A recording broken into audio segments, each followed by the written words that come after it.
para a segunda, indicado ou preparado para os homens. Neste ponto, Freud é claro. A luta entre o indivíduo e o outro, o eu e o outro eu, está demarcada pelo conflito presente na própria economia da libido. Num primeiro grau, pensada como não partilha do eu com os outros seus, dos seus objetos de prazer, dos objetos que este deseja e que podem vencer outros seres humanos. Para Freud, cultura não é sinónimo de perfeição e muito menos de santidade, e sim de trabalho e de esforço, de compreensão e de crítica, de si mesmo e do mundo. De um modo mais abrangente, cultura é conquista do sentido de realidade, do princípio de realidade, que precisa de refriar alguns dos nossos desejos mais imediatos e, por vezes, alongando o fio da meada, mais conservadores. Situamos-nos aqui ao nível do que Hegel dizia ser o mal infinito do desejo, o que quer tudo, de todas as formas, visitado apenas por um eu que não é ainda um si, pelo prazer e não pela realidade. Através de Simone de Weil, Zizek salienta isso mesmo. Os desejos limitados estão em harmonia com o mundo. Os desejos que comportam o infinito, não. E desse modo, para o filósofo esloveno, a rivalidade entre os seres humanos só pode ser superada quando cada indivíduo limita os seus próprios desejos. Cito Zizek na obra Violência. Não quando este os ignora ou joga para debaixo do tapete, ou seja, recalca. Mas é importante quando este os sabe limitar através do princípio da realidade.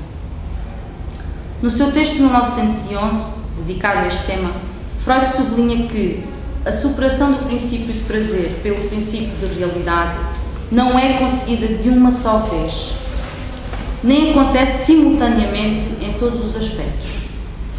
Na verdade, a substituição do princípio de prazer pelo princípio de realidade não implica uma deposição do princípio de prazer, mas antes a sua salvaguarda.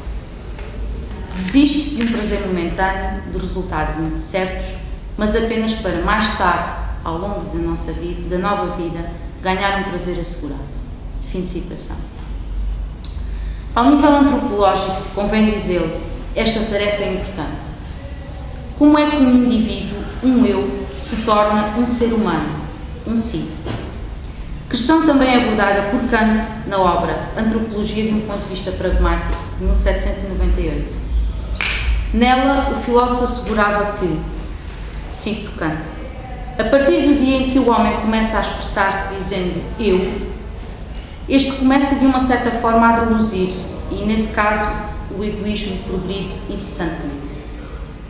Sobretudo o egoísmo prático ou moral, que Kant diz ser aquele que reduz todos os fins a si mesmo, que não vê mais benefício do que aquele que o beneficiaria a si próprio, e como hegemonista que é, reconhece no benefício e na felicidade próprios, não na ideia de ver o fundamento determinante da sua vontade.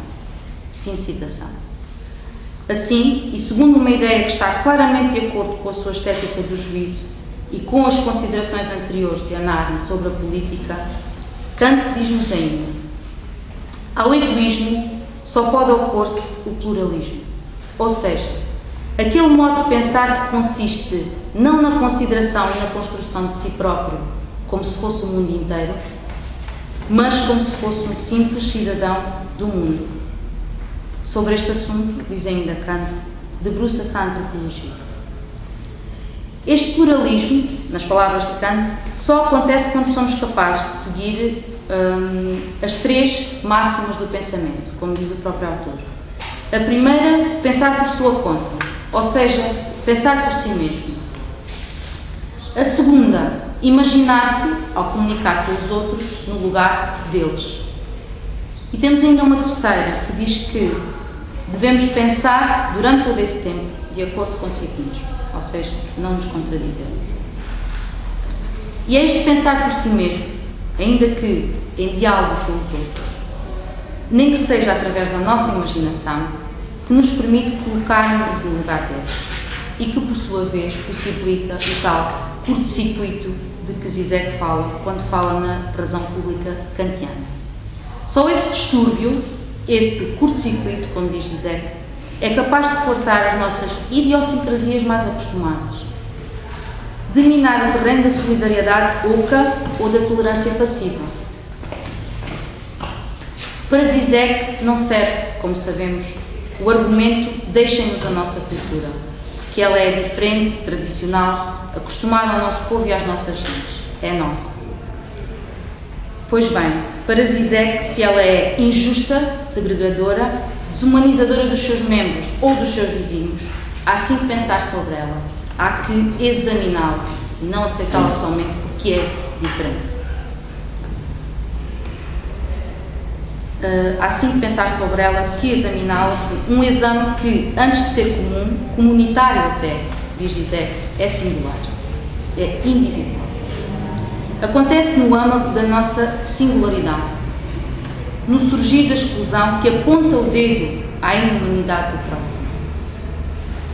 Portanto, há assimetria que nos separa uns dos outros, que despoleta ou pode despoletar esse medo obsessivo de outrem, do assédio, da sua intrusão na minha vida, na minha privacidade, não pode ser o núcleo da política.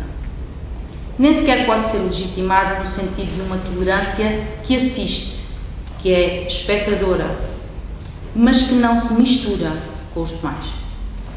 Pensar por si mesmo consiste em pensar por sua conta e imaginar-se no lugar do outro. Despindo-se dos costumes que à nossa comunidade assistem, colocando-os entre parênteses, tornando-se, neste caso, sem cultura, ou melhor, sem comunidade, no seio desse mesmo exercício de universalidade, ou se preferirem, de imparcialidade. E assim, quando nos aproximamos de outrem, podemos, de uma certa forma, escrutinar alguns dos seus preconceitos mais enraizados, do desejo e das suas limitações, desvelando, dentro da própria natureza humana, não contra ela, o humano enquanto tal. Esse ser-se humano, que mais do que um direito, lançando mão da construção da consciência de si hegeliana, é uma tarefa, uma busca contínua de realidade e de realização. Portanto, finalizando quanto a esta pedra no charco que falávamos há pouco, que lança Zizek aos direitos humanos, eu penso que ser contra os direitos humanos é querer desvelar esse mesmo contra, é querer mostrar o seu avesso, aquilo que efetivamente lhes dá sentido e significado. Obrigada.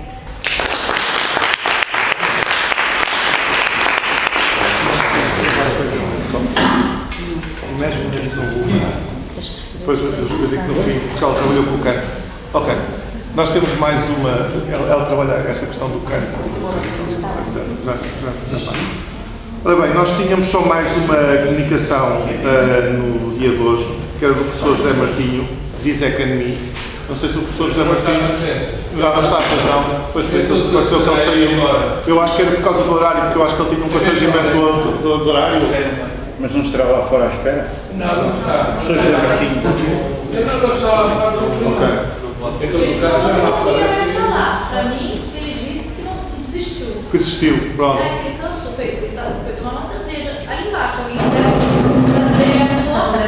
Alguém quiser fazer Alguém quer fazer de força?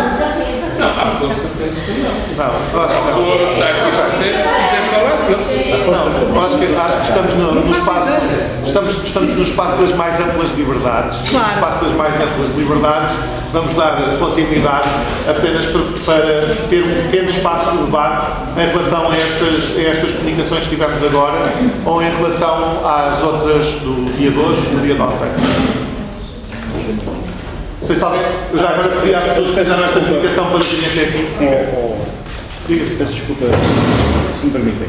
Se está com o professor José Martinho ainda, Está ali embaixo à porta. era de lhe perguntar, eu posso lá isso se ele ainda quer apresentar a comunicação. Então, se o Vítor fosse e nós íamos fazendo esta parte do debate. Está neste procedimento ali à Se porta. nós vamos Não, não, um instantinho. Então vamos esperar, então está bem, fazemos o intervalo. Força, Claro. passa por você, professor. Então, vamos fazer perguntas. Não, eu acho que sim, eu acho que podíamos fazer perguntas, estamos aqui todos, acho que não há problema de fazermos perguntas. Ok. Oh, Ana, Queres dizer que assim fazíamos uma parte de perguntas, nem que seja uma parte prévia? Acho que sim. Ok. Questões?